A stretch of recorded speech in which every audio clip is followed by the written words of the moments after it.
తండ్రి అయిన అబ్రహాం అంటున్నాడు, మోషేయు ప్రవక్తలను చెప్పిన మాటలు వారు వినని యెడల మృతుల్లో నుండి ఒకడు లేచినను వారు నమ్మరు.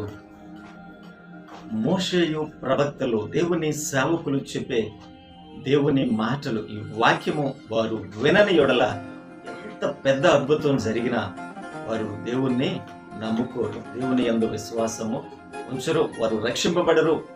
కావలసింది దేవుని వాక్యమే.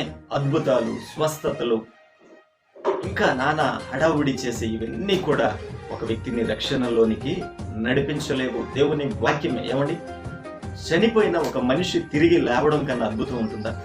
అటువంటి అద్భుతము సైతం రక్షణలోకి నడిపించలేదని ఇక్కడ తండ్రి అయిన అబ్రహాము తెలియపరుస్తున్నాడు. ఇక్కడ మనం గమనిస్తూ ఉంటే ఈ ధనవంతునికి తండ్రి అయిన అబ్రహాముకి మాట జరుగుతూ ఉంది కదా, అలా కాదు ఇలా కాదు అలానే అబ్రహాముకే సలహా ఇస్తున్నాడండి ధనవంతుడు.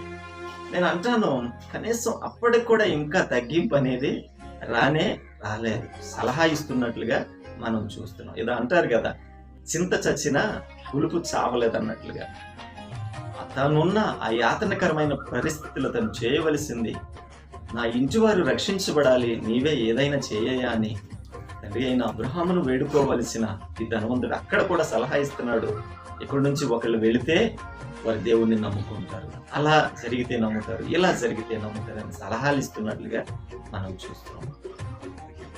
ఫైనల్ గా మనం తెలుసుకోవలసింది దేవుని వాక్యమే ప్రధానం. దేవుని వాక్యమే ఒక వ్యక్తిని రక్షణలోనికి నడిపిస్తుంది అనేది సత్యము. అటువంటి దేవుని వాక్యమునకు విలువిచ్చి దేవుని వాక్యాన్ని విని గైకొని ఆ వాక్య ప్రకారము జీవించే వ్యక్తిగా నీవు ఉంటున్నావా?